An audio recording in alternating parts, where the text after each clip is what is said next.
नमस्ते विद्यार्थी मित्रांनो, आपले गुरुजी या चॅनलवरती सर्वांचं सहर्ष स्वागत.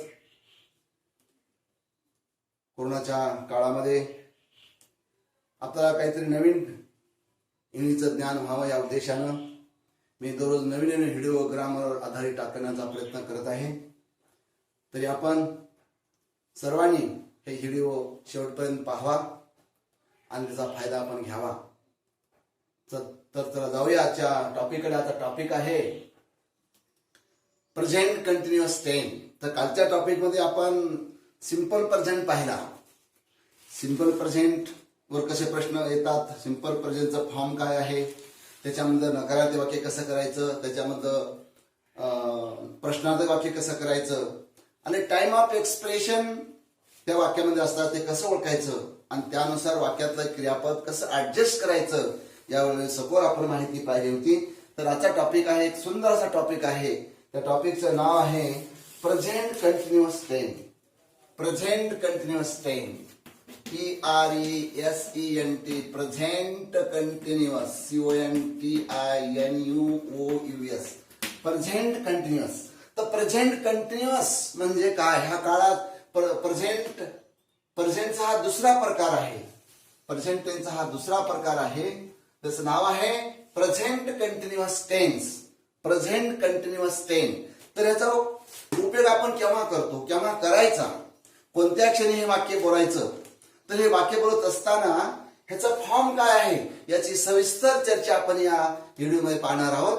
तर मी काम करत आहे, मी जात आहे, मी लिहित आहे, मी पोहत आहे, मी बोलत आहे, मी गृहपाठ करत आहे, मी स्वयंपाक करत आहे, अशा प्रकारचे एखादी क्रिया बोलत्या क्षणी जर चालू असेल तर हा काळ वापरला जातो. बोलत्या क्षणी, बोलत्या क्षणी, at the time of speaking, at the time of speaking present tense is used.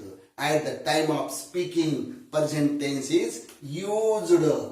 Then आता फॉर्म काय आहे, ह्याचा फॉर्म काय आहे, रचना काय, स्ट्रक्चर. मी कुठलंही वाक्य स्ट्रक्चर शिवाय शिकवत नाही. In English language, there is full of structure and the sentence can't make without structure. Any sentence can't make without structure. And that's why I used to give you the structure each and every sentence. According to the structure, we make the correct sentence. Now, have it. What is the structure of the present continuous? Then, form is equal to subject plus am, comma is, comma are plus V1 plus ing. This is the structure. आता या structure मध्ये आपण हे वाक्य बनवायचं. ह्याचे अर्थ तुम्हाला सांगितलं मी. एखादी क्रिया बोलत्या क्षणी एखादी क्रिया चालू आहे, तोंडातून पडल्या समोर आपली क्रिया चालू होत असते. ती क्रिया व्यक्त करण्यासाठी आपण कंटिन्युअस चालू वर्तमान काळ वापरतो. चालू वर्तमान काळ वापरतो. मग याच्यामध्ये आपला कशाची गरज आहे, तर सब्जेक्टची गरज आहे आणि टू बीच्या एम इज आर ची गरज आहे आणि V1 ची गरज आहे. त्याला आयएनजी प्रत्यय. कर्माची काही तेवढी आवश्यकता नाही. काळामध्ये कर्माची आवश्यकता काही नाही है ना. काळामध्ये कर्माची आवश्यकता काही नाही. काळामध्ये कर्त्याचे 12 नियम आहेत. कर्त्याचे 12 काळ म्हणजेच टेन्स. कर्त्याचे 12 काळ म्हणजेच टेन्स. तर आय एम इज आर गुरुजी वापरायचं कुठं सांगतो जी, कुठं वापरायचं आय एम इज आर. तर पहा आपल्याकडे सरनामा 7 सरनामा आहेत. आय एम इज आर कुठं वापरायचं पहा. एम बरोबर आहे, एम है ना. I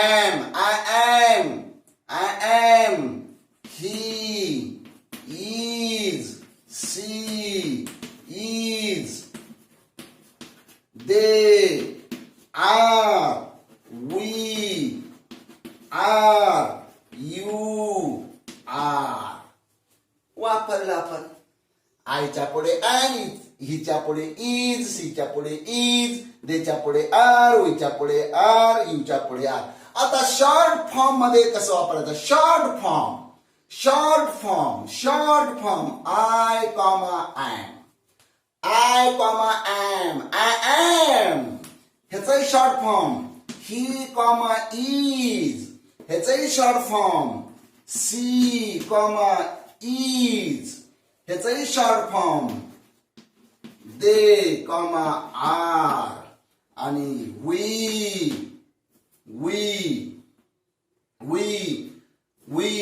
कॉमा आर आणि यू कॉमा आर. हे short form, this is the long form. असं पडलं तर ह्याचा अर्थ तोच आहे, ह्याचा अर्थ सुद्धा तोच आहे. I am, he is, she is, they are. आज एक राहिलं पुन्हा is, it is short form आहे. It is short form, it is short form, it is long form, it is short form, it's short form, it's. पहा आता हे M is R ह्याची मांडणी आपण केली. कोणत्या सर्वनामापुढे कोणतं टू बी रूप येतं त्याची आपण मांडणी केलेली आहे. हे तुम्हाला कळलेलं आहे. आता त्याच्यापुढे आपल्याला काय ठेवायचं तर क्रियापदाला आयएनजी प्रत्यय लावायचा. क्रियापदाला आयएनजी प्रत्यय. तर कसं लावायचं ते आयएनजी प्रत्यय? समजा रीड आहे, READ बरोबर आयएनजी बरोबर आहे. रीड प्लस आयएनजी बरोबर आहे रीडिंग. पहा रीड प्लस आयएनजी बरोबर रीडिंग. देन मेक बरोबर मेक प्लस आयएनजी बरोबर आहे मेकिंग. MAKING शेवटचं ई काढून निघून जातंय. देन सीट प्लस आयएनजी बरोबर आहे सिटिंग. डबल टी करा कारण त्याच्या पाठीमागे सोर आहे. त्याच्यानंतर ईट प्लस आयएनजी बरोबर आहे इटिंग. EATING इटिंग है ना. अजून एक घेतो, 5 घेतो, 5 स्लीप SLEEP प्लस आयएनजी बरोबर आहे स्लीपिंग बरोबर आहे sleeping. Reading, making, sitting, eating, sleeping. आता तुम्हाला एम इज आर कळलं. त्याच्या पुढे व्ही, हे व्ही बघा, हे V1 त्याला लागला आहे आयएनजी प्रत्यय झालं बरोबर आहे रीडिंग. हे पहा V1 हे लागला आयएनजी प्रत्यय झालं मेकिंग. सीट बरोबर आहे व्ही, आयएनजी प्रत्यय झालं सिटिंग. इट व्ही हे आयएनजी प्रत्यय झालं इटिंग. स्लीप व्ही आयएनजी प्रत्यय झालं स्लीपिंग. आता कळलं तुम्हाला. आता कळलेलं आहे. आता आपण वाक्य बनवूया. आता काय बनवूया आपण? वाक्य बनवूया. आधी होकारार्थी वाक्य घेऊया. कोणते वाक्य घेऊया? होकारार्थी. त्याला इंग्लिश मध्ये आपण simple statement. Simple statement, simple statement, simple statement कसे आहेत मग पहा. पहा कसे. I am reading, I am reading. हे बघा झालं टू बी चं रूप. हे झालं व्ही आणि हा झाला आयएनजी प्रत्यय. I am reading. आता रीडिंगला लागून येणारे संबंधशक शब्द तुम्ही पुढे लिहू शकता. Reading English, reading letter, reading newspaper, reading sentence, reading words. असे किती वाक्य तुम्ही इथं करू शकता, बनवू शकता. आता पुढे पुढे पुढे पुढे आय नंतर we are reading. We are reading. You are reading. You are reading. He, she, it is reading. Reading आणि they are reading. They are reading. मी वाचत आहे, आम्ही वाचत आहोत, तो वाचत आहेस. ही सीट ते वाचत आहेत. दे आर रीडिंग ते वाचत आहेत. आता हे झालं कोणतं? होकारार्थी वाक्य. बोलत्या क्षणी, बोलत्या क्षणी, बोलत्या क्षणी मी काय करत आहे, बोलत्या क्षणी मी काय करत आहे किंवा एखादा माणूस बोलत्या क्षणी काय करत आहे ते व्यक्त करण्यासाठी चालू वर्तमान काळच वापरा. चालू वर्तमान काळच वापरा. चालू वर्तमान काळच वापरा. तर आता नकारार्थी वाक्य. आता नकारार्थी वाक्य फक्त 5च घेतो. नकारार्थी वाक्य 5च घेतो. फक्त निगेटिव्ह सेंटेन्स फक्त 5. आता निगेटिव्ह NEG निगेटिव्ह सेंटेन्स. आता निगेटिव्ह सेंटेन्स काय आहे ती कंटिन्युअसचे, तर त्याचं सूत्राचा फॉर्म आहे. काय फॉर्म आहे? मी फॉर्म शिवाय वाक्य तुम्हाला माहिती सांगितलं, मी फॉर्म शिवाय वाक्य शिकवत नाही. Subject plus am comma is comma are plus not, बाकीचा भाग जशाच तसा. कुठं लावायचं? Am not, is not, are not. Am not, is not, are not, है ना. आता ह्याच्यावर 5 वाक्य. कसं? आय एम नॉट स्लीपिंग, मी झोपत नाही. We are not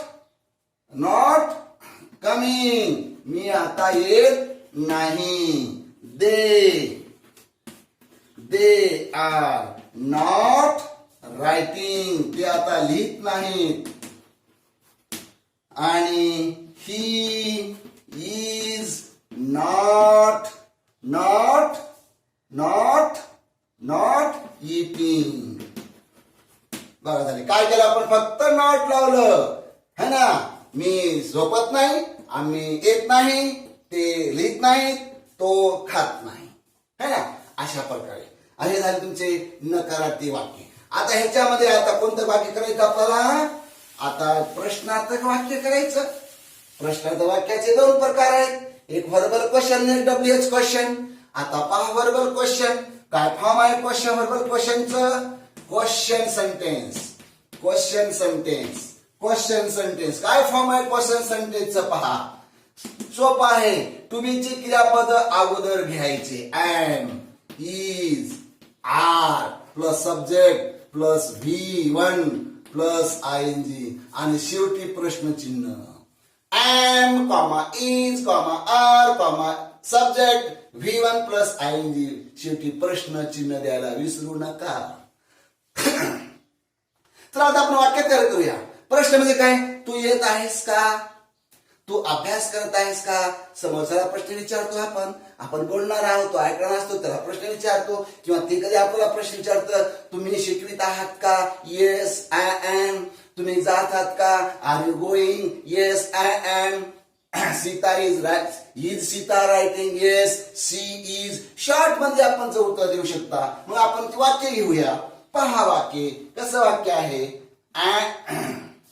is Gopal. आता नाव घेऊया हिच्या ऐवजी. हे आपण कशाने दर्शवतो? ही न दर्शवतो. गोपालचा सर्वनाम ही आहे, है ना. Is Gopal studying, STUDYING. Is Gopal studying. कर्म लिहायची आवश्यकता नाही, काय गरज नाही कर्माची आवश्यकता. या ठिकाणी फक्त आपल्या पॅसिव्ह वॉइस मध्ये कर्माची आवश्यकता आहे. इथं कर्त्याचे 12 आणि पॅसिव्ह वॉइस मध्ये कर्माचे 12. इथं मात्र कर्त्याचे 12, फक्त कर्माची आवश्यकता नाही. लिहिलं तर चालेल, नाही तर चालेल, अर्थ आपला पूर्ण होतो या ठिकाणी. मी गोपाल लिहित आहे का? गोपाल लिहित आहे का? जर लिहित असेल तर त्यानं म्हणणार येस आय एम. झाडायचं उत्तर येस आय एम. तो लिहित नसेल तर काय म्हणेल त्यानं? No I am not. मी लिहित नाही. म्हणजे दुसरं कोणतं काम करत असेल, लिहित नाही. थोड्या वेळा लिहित होता, आता बंद केला, लगेच प्रश्न विचारला, तो लिहित आहेस का? रे आईने विचारलं, तो लिहित आहेस का? त्याला म्हणला नो आय एम नॉट. आता मी झोपत आहे. I am I am not. Now I am sleeping. आता मी झोपत आहे. No I am having a meal. आता मी जेवण घेत आहे. No I am having tea. आता मी चहा घेत आहे. No I am going to market. मी मार्केटला जात आहे. अशा प्रकारे हे वाक्य झाले कशाचे? Verbal question. तर दुसरे 2 वाक्य घेऊया.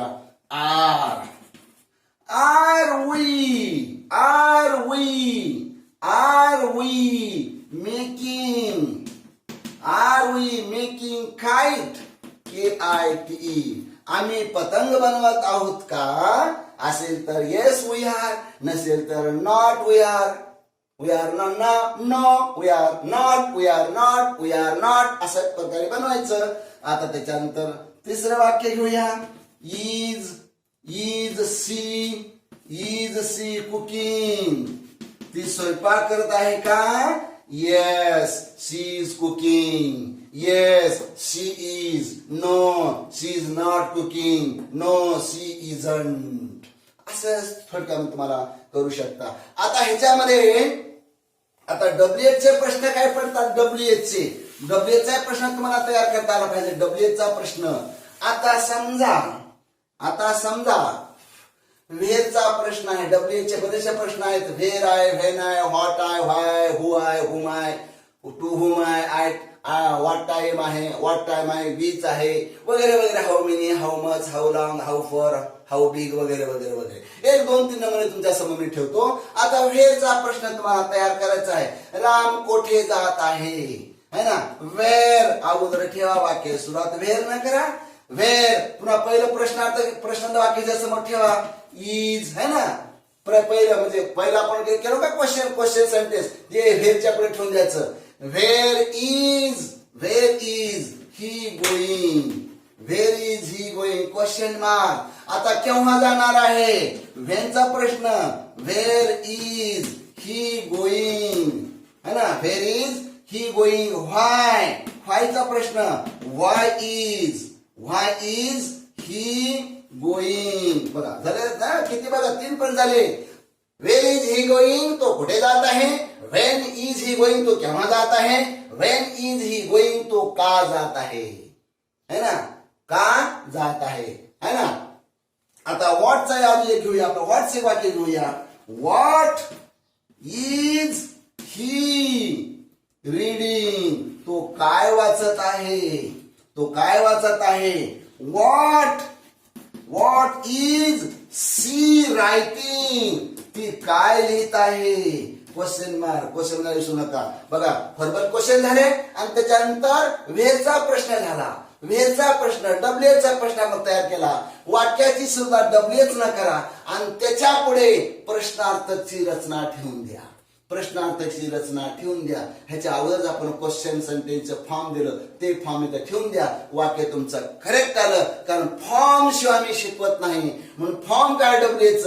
वाक्याची सुरुवात डब्ल्यूएच न करा. जर डब्ल्यूएच चा प्रश्न तुम्हाला विचारायचा असेल, तू काय करत आहेस? व्हॉट आर यू डुईंग, तो काय वाचत आहेस? व्हॉट आर यू रीडिंग, तो काय लिहित आहेस? व्हॉट आर यू रायटिंग, तू का झोपत आहेस? व्हॉट आर यू स्लीपिंग, तू का स्वयंपाक करत आहेस? Why are you cooking, why R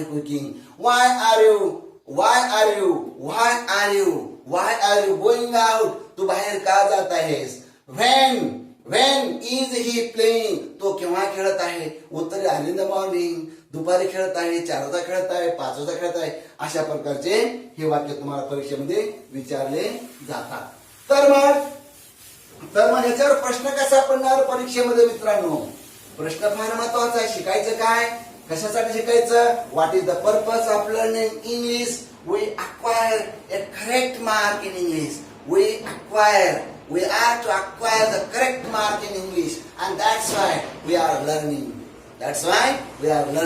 We need to learn English.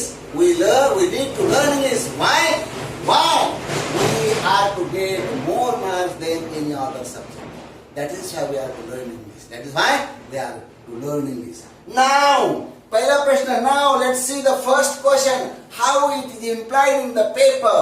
How the question is asked in the paper. Number one, change the tense.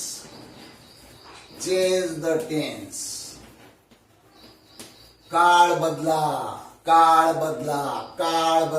उदाहरण देतो मी. राम,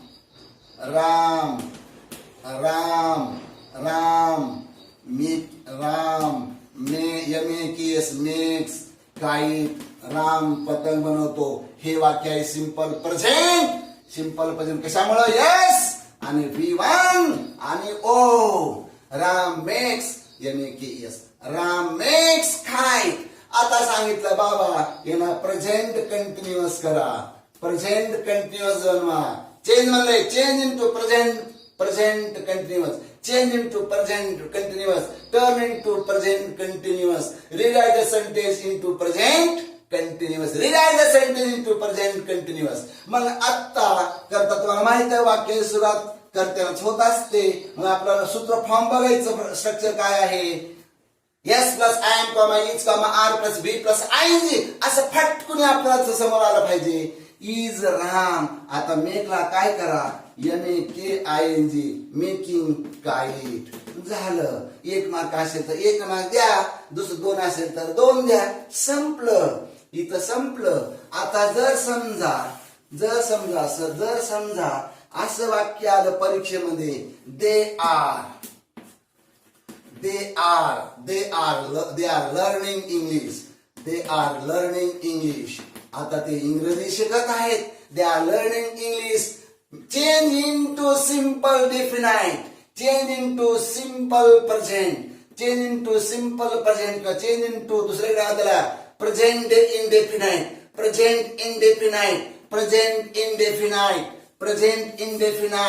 आता कसं होईल बघा मग प्रेझेंट इंडेफिनाइट. कर्त्याला करता कायम तसाच राहील. दे हे निघून जाईल, राहिलं काय लर्न, LEAR लर्न. आणि नंतर राहिलं काय इंग्लिश. कसं तर आपलं फॉर्म आहे येस V1 आणि O. This is the present indefinite, this is the present simple किंवा सिंपल प्रेझेंट. तर अशा प्रकारे तुम्हाला परीक्षेमध्ये हा प्रश्न विचारला जातो. Change the tense. दुसरा एक प्रश्न विचारला जातो. कसला प्रश्न आहे तो प्रश्न असा आहे नंबर 2. तो प्रश्न कसा आहे, make identify identify the tense. काळ ओळखा. 1 मार्काला प्रश्न आहे 10वीच्या मुलांसाठी आवश्यक. आणि आयडेंटिफाय द टेन्स किंवा काळ बदला 1 मार्काला प्रश्न आहे हमखास. म्हणून फॉर्म लक्षात ठेवा, घ्या, हातात पेन घ्या आणि त्याचं नोट डाऊन करा. Note down the sentences. Now आता मी वाक्य लिहितो तुमच्या बोर्डावर. I write the sentence on the blackboard. Number one Rahul goes to market. MARKET. Rahul बाजारला जातो. केव्हा जातो माहित नाही, है ना. केव्हा जातो माहित नाही. इंडेफिनाइट आहे, प्रेझेंट इंडेफिनाइट. निश्चितच आपल्याला काही माहित नसतं, फक्त बोललं जातं. आंबा खातो, केव्हा खातो, है ना, माहित नाही. चालू आहे का ते माहित नाही, इंडेफिनाइट आहे. म्हणून आता आपल्याला काय करायचं, आयडेंटिफाय. तर कंसामध्ये लिहायचं हे सिंपल प्रेझेंट. संपलं, द्या 1 मार्क. Simple present. कशामुळे सिंपल प्रेझेंट, हे सब्जेक्ट आहे, हे V1 आहे आणि हे कॉम्प्लिमेंट आहे, है ना. येस V1 एवढंच व्हायचं. येस V1 म्हणलं की सिंपल प्रेझेंट. येस V1 म्हणलं की सिंपल प्रेझेंट. आणि subject am is are plus V plus ING म्हटलं की लगेच सांगायचं कंटिन्युअस. आयएनजी प्रत्यय आला की समजायचं कंटिन्युअस आहे ते. कोणतं कंटिन्युअस, त्याच्या मागची तुमची क्रियापद बघायची. एम इज आर असेल तर प्रेझेंट कंटिन्युअस आहे. आयएनजी म्हणलं की कंटिन्युअसच, पण त्याच्या पाठीमागे कोणते 3 महारथी आहेत. एम इज आर त्याच्यापैकी एक जरी आलं पुढे आयएनजी प्रत्यय लागला की समजायचं हा कंटिन्यू प्रेझेंट आहे. तर अशा प्रकारे तुम्हाला हे सुद्धा प्रश्न परीक्षेमध्ये विचारला जातो. Identify the tense. काळ ओळखा किंवा नेम द टेन्स. काळाला नाव द्या वगैरे वगैरे वगैरे. तर आता जास्त वाक्य लिहित ना तुम्हाला कळलं असेल त्या ठिकाणी, कळलं असेल. मग दुसरे वाक्य घेऊया. हो ये घेतो जी. बघा आता mother is cooking. COOKING. Mother is cooking. आता कोणता काळ आहे जी आयडेंटिफाय करा. Mother is cooking. आता बघा आयएनजी प्रत्यय लागत म्हणून सांगितलं. आयएनजी प्रत्यय लागलेला आहे म्हणजे कंटिन्यू आहे. कंटिन्यू 3 काळामध्ये आयएनजी प्रत्यय लागतो ना. वर्तमान काळामध्ये आयएनजी प्रत्यय लागतो, भूतकाळात आयएनजी प्रत्यय लागतो, भविष्यकाळात आयएनजी प्रत्यय लागतो. पण त्याच्या पाठीमागे कोणते 3 महारथी आहेत. टू बी ची क्रियापद इज आहे वर्तमान काळामध्ये, म्हणून प्रेझेंट कंटिन्युअस. म्हणून प्रेझेंट कंटिन्युअस. संपलं प्रेझेंट कंटिन्युअस. अशा प्रकारे ह्याच्यावर आयडेंटिफाय द टेन्स ऑफ तुम्हाला प्रश्न परीक्षेमध्ये हमखास विचारला जातो, तर तुम्हाला लिहिता आला पाहिजे. आता थोडं पुढे जाऊया जी. आता कसलं पुढे जाऊया बघा. आता बघा इथं वाक्य लिहितो एक बोर्डवर मी. Does DOES does Ram eating question mark. आता ह्याला म्हणतंय मेक सिंपल करा. मेक सिंपल म्हणजे वाक्य होकारार्थी करा म्हणजे हे काढून टाकायचंय डज, आणि इथलं ING काढून टाकायचंय. मग काय झालं, राम ईट्स. कर्माची काय आवश्यकता नाही. काय खाते काय माहित नाही, काहीतरी खात असेल, आंबा खात असेल, चपाती खात असेल, भात खात असेल, ऊस खात असेल, वगैरे वगैरे, पोळी खात असेल, काही गरज नाही. राम ईट्स झालं जी. राम ईट्स काय झालं जी, सिंपल झालं. आता ह्यालाच आपण काय करूया जी, या वाक्याला make negative make it negative. वाक्य नकारार्थी करा. मग फॉर्म बघायचं. Subject plus do does not plus V1 simple present घेत असताना मग घेतले त्याची रचना. म्हणून आता काय होईल, रामला राम तसंच राहील. माग डू लावा, यस आया म्हणजे ES लावा, त्याच्या पुढे नकार नॉट लावा, आणि नंतर त्या ईटचं यस काढून टाका. म्हणजे झालं वाक्य. Ram does not eat. Ram खात नाही, आंबा खात नाही, चपाती खात नाही, पोळी खात नाही, वगैरे वगैरे. पुढे लिहायची गरज नाही. Ram does not eat. Ram Yeats. Ram खातो. राम आंबा खातो. Ram does not eat mango. Ram आंबा खात नाही. झालं का नाही. प्रश्नार्थ वाक्य साध्या करा, साधं वाक्य नकारार्थी करा. तर अशा प्रकारे तुम्हाला छोटे छोटे वाक्य परीक्षेमध्ये पडत असतात. आता जाऊया जी दुसरा महत्वाचा भाग आहे तो है ना. आता महत्वाचा भाग कसा आहे जिथे पहा. आता पुढे आता इथे लिहितो मी तिसरं वाक्य म्हणजे चौथं वाक्य कसं विचारलं जातं, त्याचा चौथा प्रकार. How to ask the question in the papers. Now choose choose the correct verb form. verb form given into the bracket. आता पुढे लिहित नाही, given into the brackets है ना. कंसात दिलेले योग्य क्रियापद वापरून वाक्य पूर्ण करा. कंसात दिलेले योग्य क्रियापद वापरून वाक्य पूर्ण करा. Choose the correct verb form given into the brackets. हा प्रश्न स्पर्धा परीक्षा विचारला जातो, आणि 10वीच्या मुलांना 12वीच्या मुलांना हा प्रश्न विचारला जातो. म्हणून ह्याच्याकडे सर्वांनी लक्ष द्या. सर्वांनी आता चूज द करेक्ट फॉर्म म्हणत असताना मी एक वाक्य तुमच्या समोर लिहितो ना. टीचर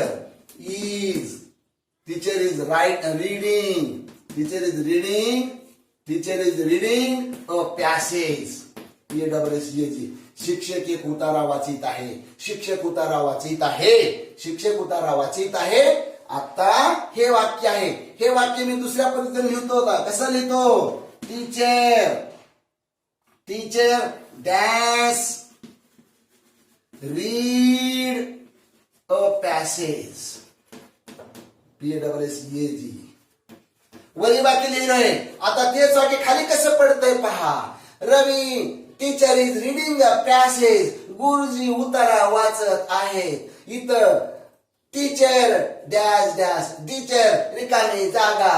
रीड कंसामध्ये इज अ पॅसेज. आता हे वाक्य मी 12ही काळामध्ये करू शकतो. है ना. कसं करू शकतो.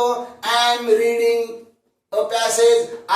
Teacher is reading a passage. Teacher was reading a passage. Teacher will be reading a passage. Teacher has read the passage. Teacher will have been reading a passage.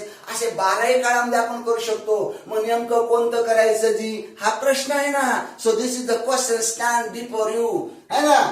This is the question stands before you, है ना. Which sentence, which verb that we are to choose into the blank.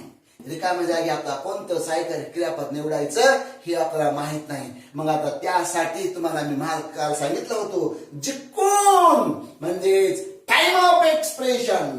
Time of expression TIME, time of expression EXPRESSION. Time of expression वेळदर्शक शब्द, वेळेचा बोध करून देणारे शब्द, तर म्हणतो आपण टाइम ऑफ एक्सप्रेशन.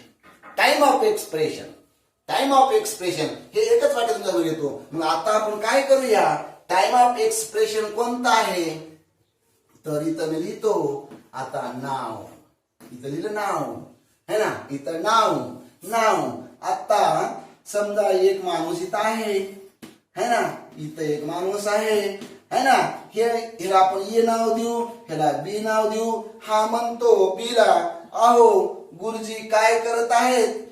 हे तो ये म्हणतो बीला, गुरुजी काय करत आहेत, गुरुजी काय करत आहेत. तर बी म्हणतो येला, आत्ता गुरुजी पॅसेज वाचत आहेत, आत्ता गुरुजी पॅसेज वाचत आहेत, आत्ता गुरुजी पॅसेज वाचत आहेत. म्हणून आता तुम्हाला कळलं, ये म्हणतो बीला गुरुजी काय करत आहेत, तर बी म्हणतो येला, आत्ताच गुरुजी उतारा वाचत आहेत, आता गुरुजी उतारा वाचत आहेत. ह्याच्या परिवर्गाच्या बाहेर होते, ह्याच्या परिवर्गात हिंडत होते, पण आता या क्षणी तुम्ही विचारल्याबरोबर ते आता उतारा वाचत आहेत. आणि म्हणून वाक्य असं होईल, teacher is reading a passage, PASSAGE, passage now, passage now, passage now. तर हे नाव टाइम ऑफ एक्सप्रेशन हा त्या प्रश्न सोडत असेल तर तुम्हाला टाइम ऑफ एक्सप्रेशन फार महत्वाचं आहे. आता टाइम ऑफ एक्सप्रेशन तुमच्या डोळ्यासमोर लिहून देतो, ह्याला आपण अंडरलाईन करूया. इथं अंडरलाईन झालंय,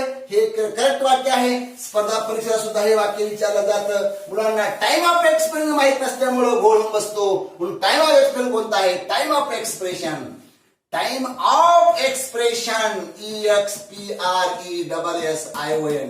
टाइम ऑफ एक्सप्रेशन नंबर 1 आहे नाव, नंबर 1 आहे now. Right now, RIGHTNOW, right now. At present time, at present time, at present time, at present time. At moment, at the moment, या क्षणी, MOMENT, at the moment, at the moment, at this moment, at this moment, moment, MOMENT, at this moment, at this moment. this month, this month किंवा this वाले शब्द, this वाले शब्द, this वाले शब्द, this वाले शब्द, this month, this week, this day, this morning, this evening, this afternoon, है ना. तर असे शब्द, तर टाइम ऑफ एक्सप्रेशन हे वाक्यात वापरायचं. बघायचं आलं का, आलं की मग करायचं, काय करायचं वाक्यामध्ये एम, वाक्यामध्ये एम, वाक्यामध्ये काय am comma is comma are plus ING हे फॉर्म्युला काय लिहायचं करेक्ट, है ना. Now, right now, at present time, at the moment, at this moment, this वाले सर्व शब्द, this वाले सर्व शब्द हे वाक्यात आल्याच्या नंतर म्हणायचं की हा चालू वर्तमान काळ आहे. मग त्याचा फॉर्म काय समोर am is are plus V plus ING. ING आला की कंटिन्यू म्हणायचं, ING कंटिन्यू. आणि त्याच्या पाठीमागचे 3 महारथी बघायचे, एम इज आर काळाप्रमाणे बघायचं, एम इज आर कर्त्याप्रमाणे. कोणतं इथं की बसल बाबा, आता कसे बसवायचे तुम्हाला लिहून दिलं मी वाक्याच्या अगोदर. वाक्य शिकत असताना एम कुठे येतं, इज कुठे येते, आर कुठे येते, त्याप्रमाणे बसवायचे आणि मार्क मिळवायचे. तर आता टॉपिक ह्या ठिकाणी मी संपवतो. तर सर्वच्या सर्व आपण ह्या ठिकाणी उपस्थित झाला त्याबद्दल सर्वांचं हार्दिक स्वागत. तर असंच दररोजच्या दररोज मी 2-2 व्हिडिओ टाकण्याचा प्रयत्न करणार आहे. माझ्या ज्ञानाचा फायदा माझ्या मुलांना कुठेतरी व्हावा हा उद्देश डोळ्यासमोर ठेवून मी व्हिडिओ टाकण्याचा प्रयत्न करत आहे. आणि काळावर आधारित 3-3, 4-4 प्रकारचे प्रश्न पडण्याची शक्यता आहे. आणि काळावर मी कमीत कमी 5 व्हिडिओ टाकणार आहे. ते सविस्तर तुम्ही त्याचा अभ्यास करा आणि बोर्डावर जे मी लिहितोय ते करेक्ट तुमच्या वहीमध्ये आलं पाहिजे. आणि जर समजा कोणी अडचण वाटली तर ह्या चॅनलवर कॉमेंट करा, त्याचं उत्तर तुम्हाला ताबडतोब देण्याचा प्रयत्न करेन. धन्यवाद.